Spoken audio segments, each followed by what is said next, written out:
Bismillahirrahmanirrahim. Assalamualaikum, selamat pagi. So untuk hari ini kita akan, saya share screen kejap. Okay. So untuk hari ini kita akan tengok kita punya topik yang keempat berkenaan dengan routing konsep. Okay. So kita dah belajar basic switching. Basic switching tu macam revision lah. Revision, basic switching. Kita dah belajar macam mana nak configure basic switch configuration. Kita dah belajar macam mana nak configure basic router punya configuration. Semua benda tu kita dah buat sebenarnya pada SEM lepas. So SEM ni kita refresh balik lah. Okay, untuk basic configuration. Sebab basic configuration tu adalah configuration yang perlu dibuat sama ada awak buat lab ke, buat latihan ke, ataupun kalau awak dah kerja, itu lagi penting lah untuk kita buat basic configuration tu. Okay, so sebelum ni kita selepas basic configuration kita dah masuk berkenaan dengan VLAN. Kita dah tengok macam mana VLAN tu beroperasi. VLAN yang sama hanya boleh berkomunikasi dengan VLAN yang sama. Dan untuk VLAN tu berkomunikasi antara switch, antara rangkaian yang lain, kita perlu buat trunking lah dalam switch tersebut. Tapi bila dia cross over to another network, network yang lain melalui router, so kita kena buat routing lah. Kalau tidak, sampai kat router tu, itulah tembok yang tak boleh nak lalu lah. Okay? Sehinggalah kita configure routing protocol pada router tu, baru dia akan benarkan data tu ataupun maklumat tu ataupun rangkaian tu dihubungkan antara satu rangkaian dengan satu rangkaian yang lain. Okay. So, this is a characteristic of a network. Dalam satu network, kena belajar topologi lah. Kena tahu topologi yang digunakan, topologi yang akan digunakan, macam mana kita nak bina rangkaian tu. So kita akan tengok melalui topologi rangkaian lah. Okay. So different type of topologi kita dah belajar masa network fundamental awak semester 1 dulu. So there is a lot of topologi yang kita ada lah. Okay. Kemudian dalam rangkaian juga kita kena tahu speed dia, in term of kegunaan, in term of berapa laju kita nak kita punya network, what type of medium yang akan digunakan bila kita cakap pasal speed, what type of device yang boleh support speed tu. Kemudian of course lah, lagi laju, lagi powerful dia punya speed, kita kena tengok in term of dia punya cost lah. Tak ada benda yang laju tapi murah. Awak tengok package internet awak sudahlah. Konon laju tapi tak murah juga, kan? So then kita ada part of security lah. Network security yang kita perlu consider supaya kita punya rangkaian ni tak mudah untuk diceroboh lah oleh orang lain, oleh penggodam, oleh hacker, oleh orang-orang yang ingin mengambil kesempatan ke atas kelemahan sistem keselamatan rangkaian yang kita ada lah. Okay. Dan of course availability. Okay. Availability tu maksudnya network tu mesti sentiasa boleh digunakan, ada lah. Okay. Kalau kita kat rumah, tiba-tiba awak tengah masuk kelas online ni, tiba-tiba network tak ada signal, tak kuat, signal tak strong. So, tak boleh nak masuk kelas lah. Tak boleh nak guna network lah. Terutamanya bila yang menggunakan data daripada awak punya mobile service provider lah, awak punya talian telefon punya data lah, guna broadband lah. Okey, yang mana yang guna landed fixed line punya internet tu biasanya kurang sikit masalah lah. Okey. Dan scalability meaning that uh, network yang kita bangunkan, yang kita design, yang kita buat, mesti ada perancangan untuk kita tambah. Okay? Kita rescale, kita besarkan ataupun kita reduce, kita kecilkan. Supaya jika ada berlaku perubahan, okay, kita dengan mudah boleh ubah kita punya rangkaian lah, kita punya network. That's what we call scalability lah. And lastly is the reliability lah. Your network must be reliable lah. So reliable and available, dia saling menghubung kait lah. Okay. Sama juga dengan security. Okay. If the network is reliable, people will use. Dan jika network tu tak reliable, mulalah awak punya rangkaian bila nak connect ke internet dan sebagainya, orang tak guna sangat awak punya rangkaian. Diorang cucuk broadband dekat office, guna broadband sendiri untuk serve the internet. Why? Because your network is not really reliable, is not always available.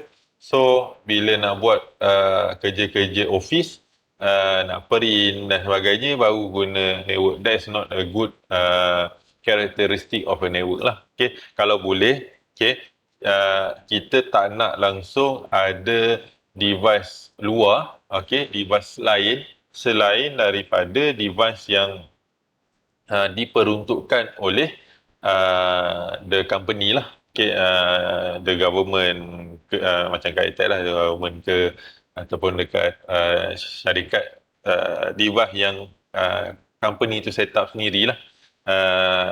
Sebab bila kita guna kita punya device sendiri, so probability of kita punya device tu tidak dijaga sebaik yang dimonitor ataupun dipantau oleh device yang company punya lah. Okay. In term of firewall, in term of antivirus, in term of pirated software, in term of macam-macam lah. Okay. So that is why kadang-kadang ada setengah company, polisinya memang tak benarkan langsung. Even your personal laptop pun tak boleh guna, kena guna company punya laptop. Broadband apatah lagi lah. Okay. Handphone pun tak boleh guna company punya wifi, kena guna mobile data sendiri. Cannot plug in your device into the company's network tu. Ada certain company punya restriction lah, disebabkan untuk memastikan keselamatan rangkaian tu, dan rangkaian tu will be always available and reliable to pengguna lah. Okay, so why do we need routing? Kenapa kita perlu buat routing? Okay, the router is responsible for routing traffic between network. Okay, bila kita ada dua network yang berasingan dan kita nak menghubungkan antara network tersebut dengan satu lagi network, kita perlu ada router yang akan menghubungkan, yang akan translatekan this network A and network B untuk dua-dua tu boleh berkomunikasi. Okay. Secara mudah, okay, tanpa ada router, bila ada dua network yang tak sama, kita ambil contoh, network tu tak sama. Kalau network tu sama, that should be no problem. Tapi kita ambil contoh network yang tak sama. Katakan pada PCA ni, saya try tengok boleh tulis tak. Sekejap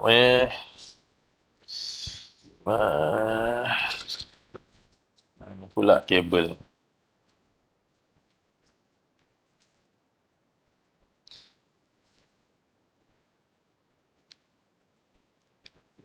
Okay. Kita try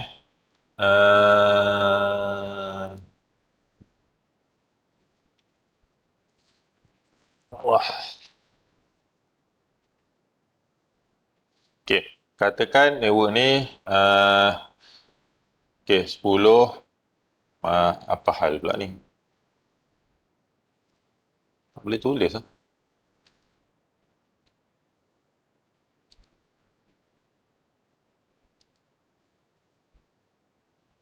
Okay. Ya Allah, besar gedabak.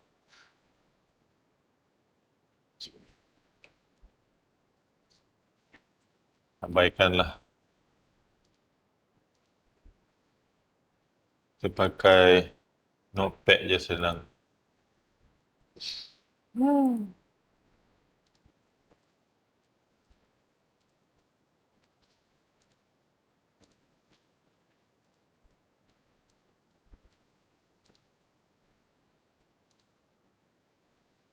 Eh,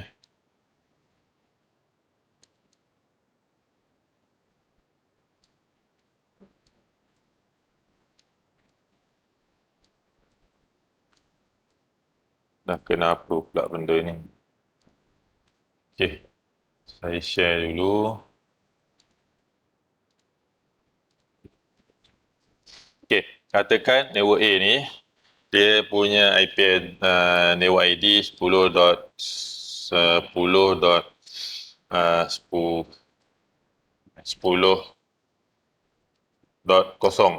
okay, /24 katakan. This is network A yang sebelah kanan ni Then network B is 10.10.20.0/24. Okay, secara logically, the network, okay, network pada PC1 tu, network A tu, tak boleh berkomunikasi dengan network pada PC2. Okay, pada PC2, pada network B. Why? Sebab dua-dua network tu berada dalam rangkaian yang berbeza. Okay, kedua-dua network tu berada dalam rangkaian yang berbeza. Sebab tu, dia tak boleh berkomunikasi. Macam mana nak boleh berkomunikasi? Kalau tak ada router, dua-dua rangkaian tu perlu berada dalam network yang sama. Okay? Baru dia boleh berkomunikasi. Minggu lepas, okay?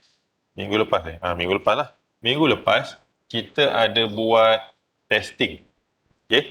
Minggu lepas, kita ada buat testing. Okay? Network ID dia tak sama.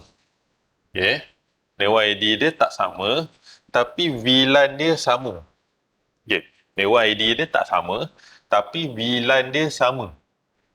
Dia boleh communicate ke tak?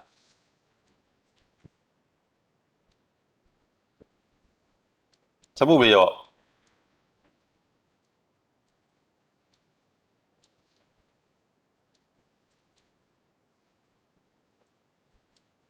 Minggu lepas, kita ada buat exercise. Okay?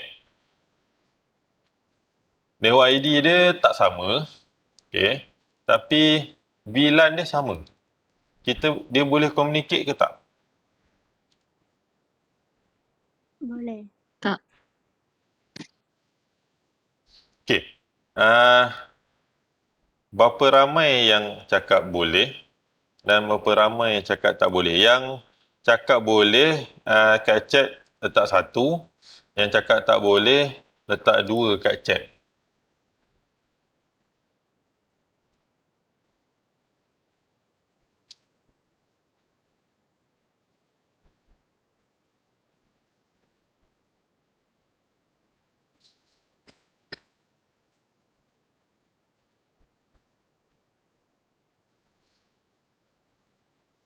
Okey. So, semua cakap tak boleh Okey. Jom kita buktikan. Okey, saya buka packet tracer ni kita tengok kejap dia punya IP. This is 10.1.2.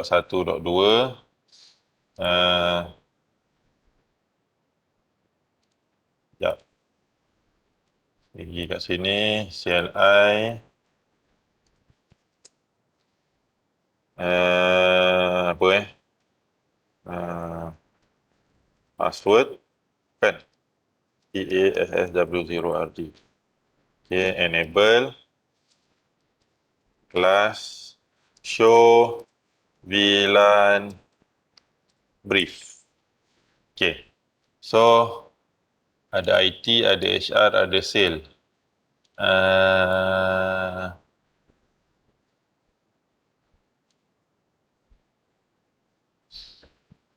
Okay, VLAN ID, VLAN name ni tak sama.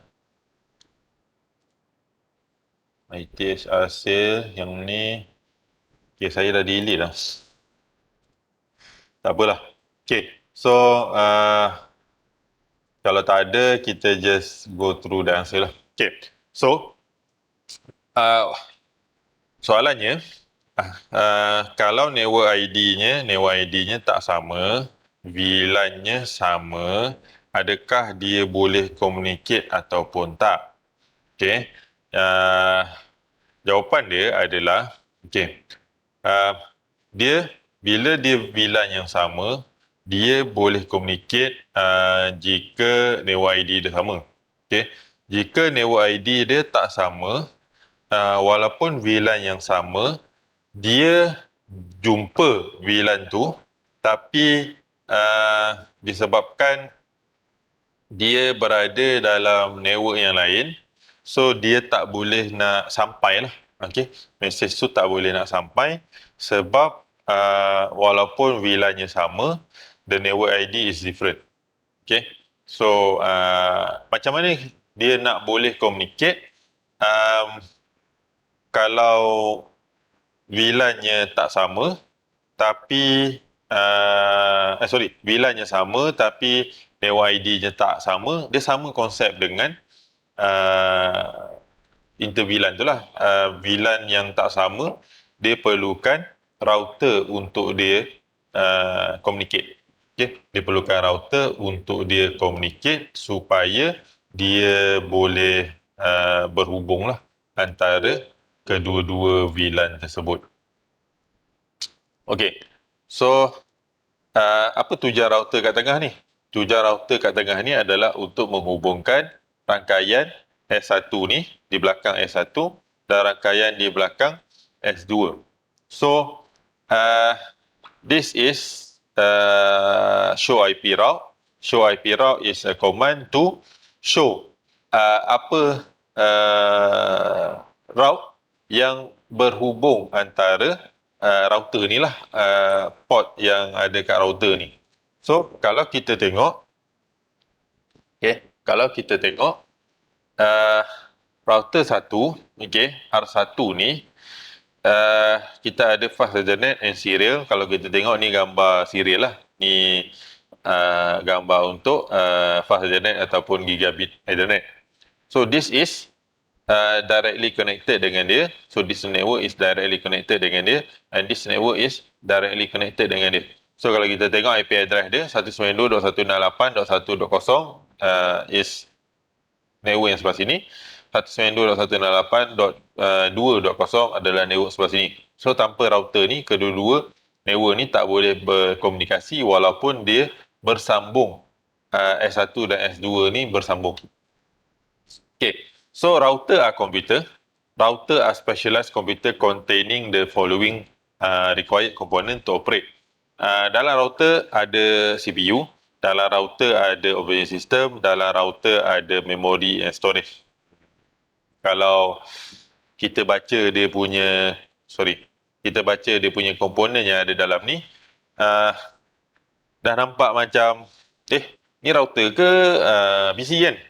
Tapi semua peralatan elektronik, yang boleh memproses, so dia akan ada processor lah, Central Processing Unit, that is the CPU. Dia juga akan ada dia punya operating system, so router punya operating system menggunakan Cisco iOS, okay. Dan dia ada memori dan juga storage yang dia digunakan untuk dia proses kita punya command dan untuk simpan kita punya arahan lah yang kita guna tu copy running config, SATA config tu kita save kita punya command, so dalam tu dia akan simpan. So yang ni saya rasa benda yang sama, RAM is volatile, running iOS, running configuration file, IP routing, ERP table semua ada dalam RAM ni lah. Okay. Then ROM is non-volatile, boot up instruction, basic diagnostic software and limited to iOS. Okay. NVRAM adalah awak punya startup configuration file. Okay, yang ni yang bila kita simpan tu lah, copy running config, startup config. And then kita ada flash storage. Flash storage adalah iOS punya ni lah. So kita punya memori ada 1, 2, 3, 4 lah komponen di dalam kita punya router. Okay. So this router computer. Router use specialized port and network. Interface card to interconnect to other network. So ni back panel untuk kita punya router. Saya try remove kejap saya punya background. Okay. Kalau kita tengok dekat slide, this is the slide.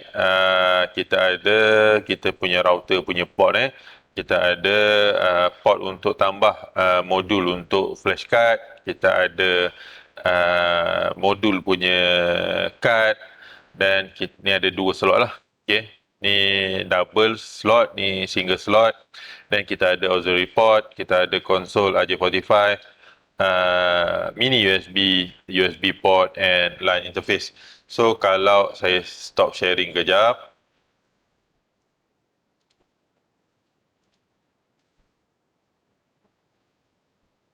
Okay. So kalau kita tengok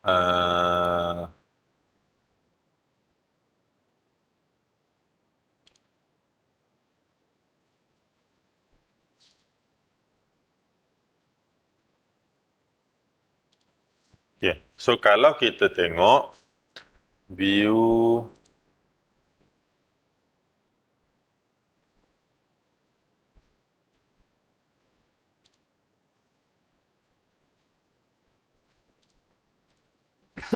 kalau kita tengok pada kita punya switch ni, okay,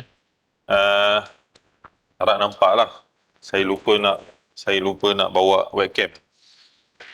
Okay. So kalau kita tengok kita punya switch ni, this is kita punya Cisco punya switch. Okay, this is the front panel. Cisco 29. Okay, Cisco 2900 series. Ni kita punya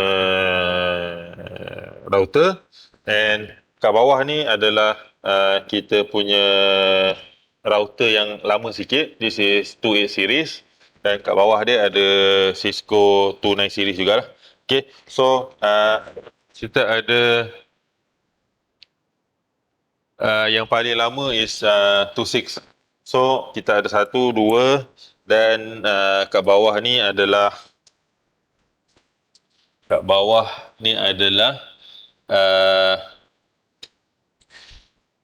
switch Cisco Catalyst Switch 2960 yang kita selalu guna dalam kita punya packet tracer lah. So kebanyakan kita punya switch is 29. So sebab tu dalam PT kita banyak guna 29 lah. So tapi tak ada masalah kalau kita nak test guna switch yang lain. So this is the front part of kita punya router. So kat belakang kita punya router ni is this one. Ya Allah, berat ni. Okay. So, saya rapatkan sikit. Minggu depan kena bawa webcam.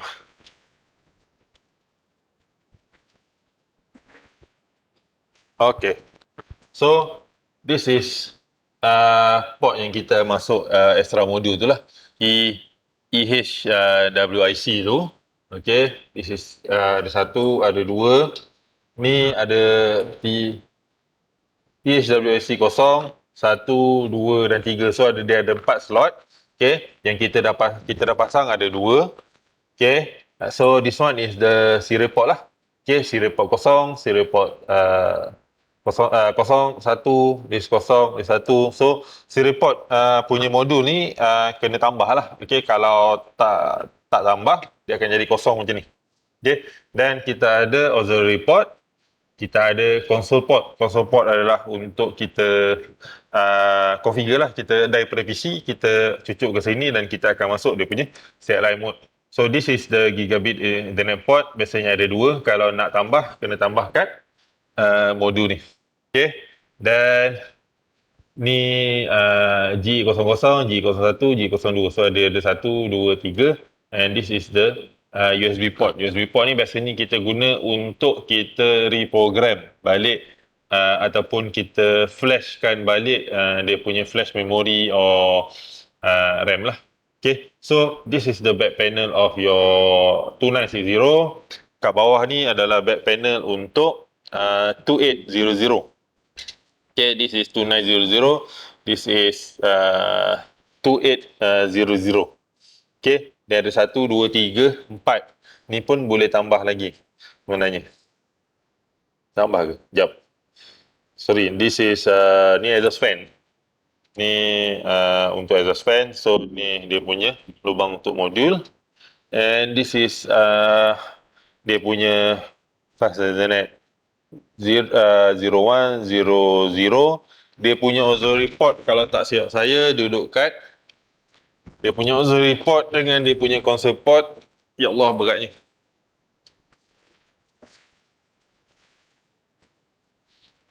Okay. Dia punya auxiliary port dengan console port duduk kat depan. Okay.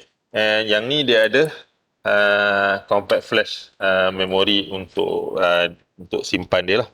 Okay. So this is kita punya switch. Nanti kita akan belajar bila awak dah balik sini lah. Kita akan belajar macam mana kita nak reset this switch and this router and switch. Kalau kita dalam PT biasanya kita delete je, kita delete ataupun kita tutup. Tapi real device mana boleh tutup macam tu je, mana boleh delete. Takkan awak nak buang router ni ambil router baru. So memang nak tak nak kena belajar macam ni, kita nak reset lah untuk remove macam restore factory setting, remove configuration file lah, configuration file yang dah dibuat sebelum ni. Okay, so this is the thing yang kita akan buat untuk semester ni lah. Okay, kita akan buat VLAN. Okay, kita akan buat VLAN dan kita juga akan buat routing, and kita akan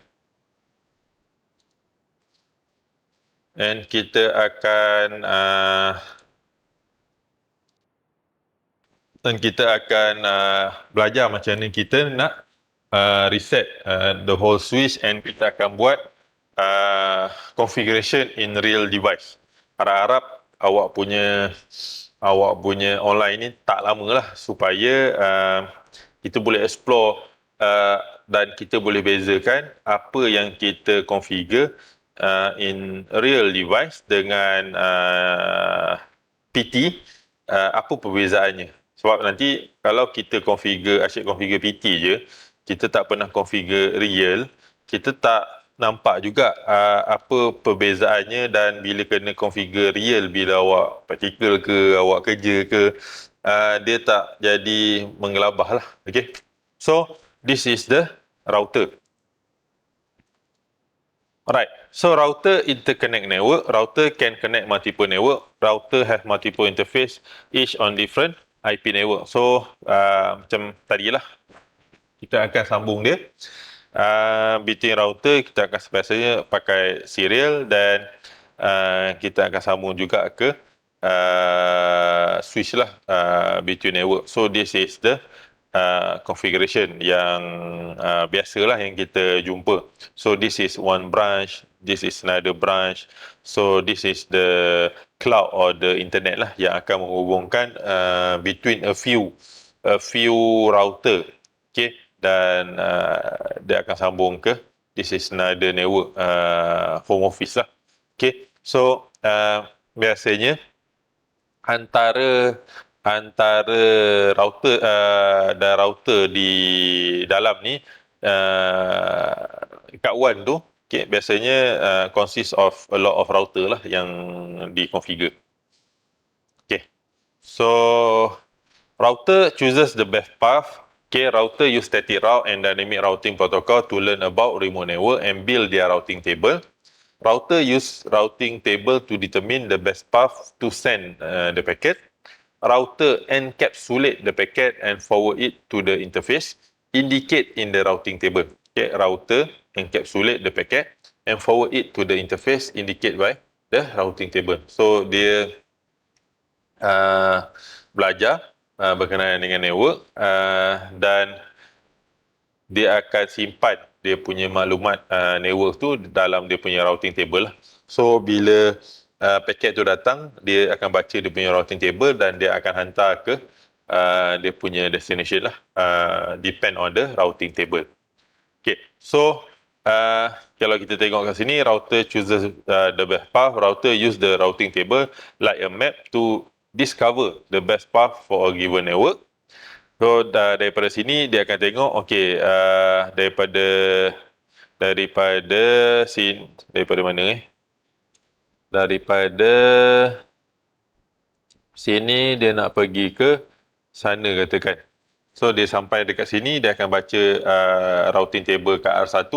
So kat R1 this is directly connected dengan dia. So daripada R1 nak ke R2 this is directly connected dengan dia. Okay. And untuk ke rangkaian yang ketiga ni, kat rangkaian ni, so dia configure static route. So sebab tu ada S kat sini 192.168.3.0.24 dan dia juga directly connected dengan this route. So laluan ni. Okay. So router use the routing table like I map to discover the best path to a given network. So kalau ada satu lagi router kat sini, mungkin kalau dia bersambung dan pergi ke rangkaian ni, so kita boleh tengok lah. Okay, what is the best path or route the router can choose with the best maybe kalau dalam router ni kita panggil AD lah, administrative distance. Okay, kalau simple layman term kita panggil macam ni lah, kita nak keluar, kita nak jalan, kita guna Waze ke Google Map ke apa saja kita punya application, kita akan tengok kepada the best time and route yang dia boleh bawa, sama juga dengan kita punya router lah. Okay, so this is the packet forwarding method. Benda ni benda yang sama.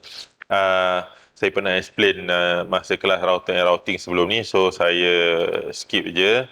So this is connect to the network and default gateway. Okay, so default gateway to enable network access device must be configured with the following IP address. Dia kena ada IP address, dia kena ada subnet mask and dia kena ada default gateway. So IP address identify a unique host, subnet mask identify host duduk kat network mana, and default gateway identify the router the packet is sent. So dia akan keluar dia punya exit dia ke mana. So that is the default gateway. So okay, macam saya cakap tadi 10.50 saya ada ni sekejap. So kita break dulu 10.50 ni, saya stop sharing jap. Kita akan sambung balik 11.30 boleh? Boleh Boleh. nanti. Boleh. So, nak pergi makan ke apa ke, pergi dulu. Dan 11.30 nanti kita sambung balik. Alright. So, see you lagi setengah jam. Okay. So, kita sambung. Okay. Next, kita tengok document network addressing. Network documentation should include at least the following in topology. Kena ada device name lah. Device name, kena ada dia punya interface, kena ada IP address, subnet mask dan gateway. Untuk kita configure dalam kita punya packet tracer lah. So, yang ni, interface apa yang disambung, IP address yang yang kita assign kepada port, subnet mask dan default gateway tu diperlukanlah untuk kita configure. Ni dipanggil dokumen lah. So semua dokumen or report dan apa saja yang berkaitan perlu dimasukkan supaya mudah untuk kita buat configuration. So kalau kita tengok kat sini, based on ni lah, R1 FA00 dengan S000. Okay, dan this is the IP address yang connected dengan interface tersebut lah, port tersebut. Dan kalau ada gateway, kita akan masukkan gateway. Biasanya gateway is the exit lah, exit router. So untuk 192.168.1.10 ni, exit router dia adalah R1 ni lah. So sebab tu R1 ni 192.168.1.1 is dia punya default gateway kat sini. Okay, sama juga dengan kalau kita tengok PC2 ni, network yang ada kat sini 192.168.3.10. So exit interface dia ada kat sini 192.168.3.1. So sebab tu dia punya default gateway dia 192.168.3.1. Dia adalah router R2. Router R2 kat sini. Okay. So enable IP on a host. Untuk kita enable IP pada host, kita boleh assign IP itu sama ada secara static ataupun secara dynamic. Statically assign IP address, the host is manually assign an IP address, subnet mask and default gateway. A DNS server IP address can also be assigned and can be used to identify specific network resource such as network server, printer dan sebagainya, and can be used in very small network with few hosts. Okay. Untuk setiap IP kita boleh guna untuk kita setkan specific resources, specific device macam dia cakap tadi such as network server such as printer yang kita akan gunakan, yang akan kita sentiasa connect. So kalau katakan benda tu kita assign bukan secara static tapi secara dynamic, kemungkinan besar hari ini IP dia lain, besok IP dia lain. So setiap kali nak guna nak kena configure. Okay, so dynamically assign IP address adalah IP address yang assign secara automatik oleh DHCP server lah. Sama ada DHCP server tu daripada server sendiri ataupun awak punya wireless router lah.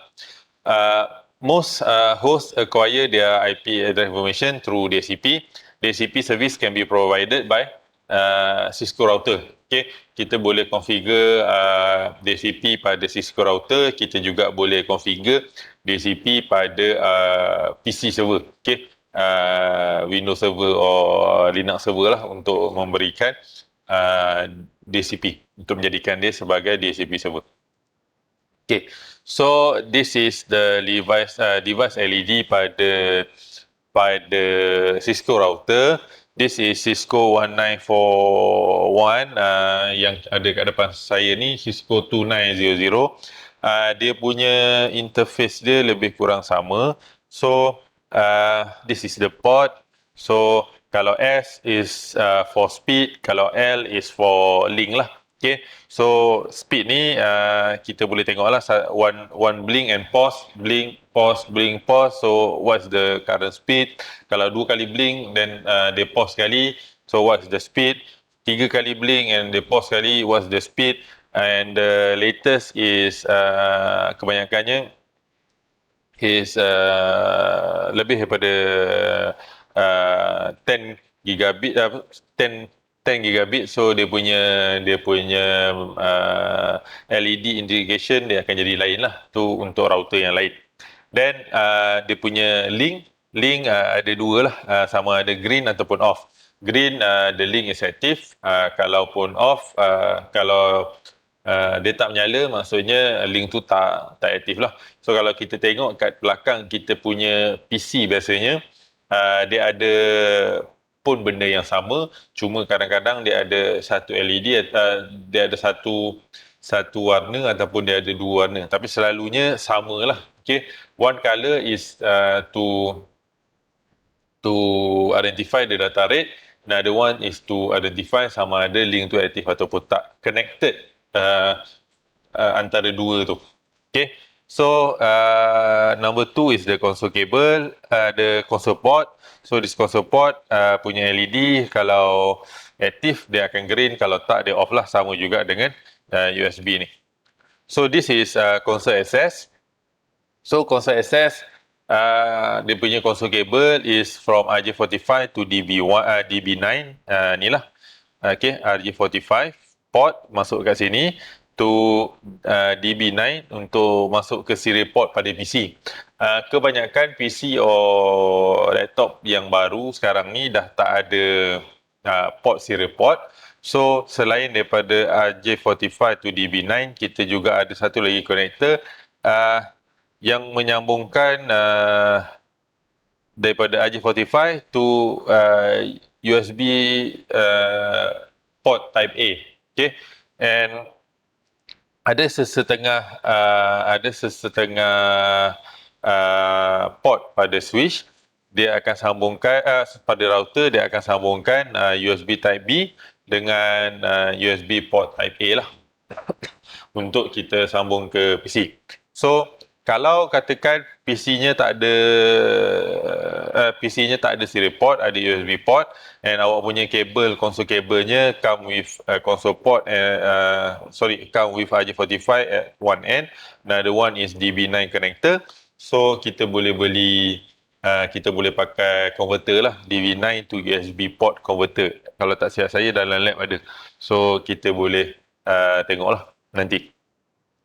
Dan terminal emulation software, dia ada a few lah, Teraterm, PuTTY and Hyper Terminal. So kita kebanyakannya kita biasa connect dengan PuTTY or Hyper Terminal lah. Okay.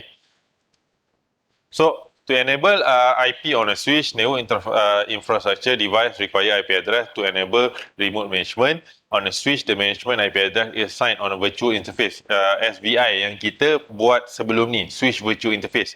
So kita assignkan switch virtual interface pada switch tu sendiri untuk kita manage switch tu kemudian hari lah. So to configure basic router setting, this is benda yang sama kita pernah belajar sebelum ni lah. Kita name the device, secure management access, configure banner, save configuration.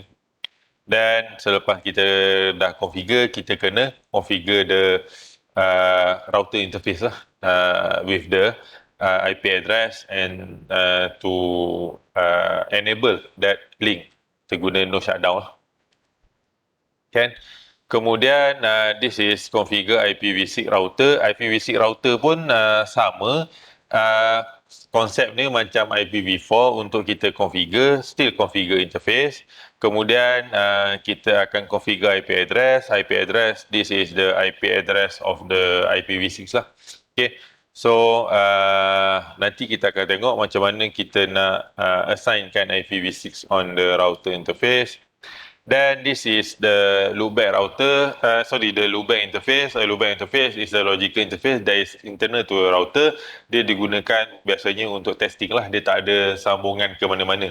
So kalau kita lukis dalam PT pun sebenarnya kita tak nampak lah sebenarnya loopback interface tu. Okay, so to verify interface setting, kita akan run dalam user privilege mode, show IP interface brief and show IP route untuk kita tengok routing dia, show running config untuk kita tengok running configuration ni, show IP interface brief ni untuk kita tengok IP interface lah. Then show interface and show IP interface. This is to verify the interface or configuration yang kita buat dalam packet tracer tu lah. Okay. Dalam real device pun sama, kita boleh view. Okay. So this is show IPv6 interface brief. Ni sama macam IPv4, cuma kita dia masukkan IPv6 lah. Okay, this is to show command output, and this is to view command history. Okay, so untuk slide hari ini sampai situ. Sekejap saya tengok next slide.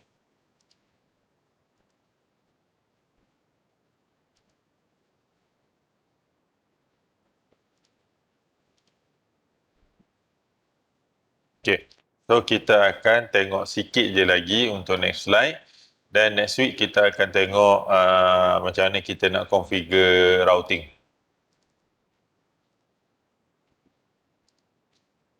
Okay, this is second part of routing concept untuk minggu ni punya slide. So, this is routing switching function lah. Saya rasa slide ni mungkin kita pernah tengok masa kita buat belajar network fundamental masa semester 1 dulu. Pasal berkenaan dengan how packet are sent, how packet sent from source to destination, macam mana dia lalu proses encapsulation, dia buat framing, dia buat segment, dia is breakdown into a few smaller packet dan sebagainya. So kalau kita tengok sebelum ni, kita belajar OSI layer ada 7 layer, and switch, kalau kita tengok PC operate on the top layer of OSI layer lah, pada layer 7, pada application layer yang interact dengan user. So daripada PC ni dia pergi ke router is on layer 3. Okay. Dan dia akan pergi ke this router and dia akan sampai ke PC2. PC2 is on the top layer of OSI lah, pada layer 7. So proses yang berlaku daripada PC1 ke PC2 ni akan berlaku encapsulation and decapsulation of the packet lah. So yang ni saya tak terang detail sangat sebab kita dah pernah tengok benda ni sebelum ni, so saya just go through. Then how switching send the packet. So PC1 send the packet to PC2, so dia akan lalu daripada PC1, dia akan baca destination MAC address, source MAC address, this is the type of packet, source IP address and the destination IP address. So layer 2 dia akan baca benda ni, MAC address. Layer 3 dia akan baca dia akan baca IP, source and destination, and this is the data. Semua ni akan duduk kat layer 3, this one akan duduk kat layer 2. Sebab tu kalau kita tengok tadi OSI layer dia ada layer 1, layer 2, layer 3 tu dia akan lalu the medium and the data link layer and the transport layer lah. Okay, then network layer. Okay, so this is 192.168.1.1. This is the MAC address untuk R1. So bila daripada PC1 ni dia akan sampai ke R1, so R1 ni dia akan forward ke next hop. So macam mana dia tahu next hop ni? Is based on the routing table yang ada pada router R1. So kalau kita tengok kat sini 192.168.1.1.0/24 dia ada kat sini. So next hop is tak ada next hop lah, this is directly connected. So this one 2.0, kat sini. So this is also directly connected. 192.168.3.0 adalah kat sini. So next hop dia adalah daripada sini dia akan pergi ke sini. So sebab tu 192.168.2.2.2 kat sini. Okay. So daripada 192.168 dia nak pergi 192.168.4.0, dia nak pergi ke sini. So next hop dia pun sama 2.2. So kalau yang ni next hop dia daripada sini dia satu je lah, satu hop. Kalau daripada sini dia akan pergi 1, 2. So baru dia akan sampai ke 192.168.4. So this is the exit interface. Exit interface dia sama lah. So dia akan keluar daripada sini. Okay. So yang ni bila kita nampak exit interface, kita nampak next hop ni, kita nampak network yang nak pergi.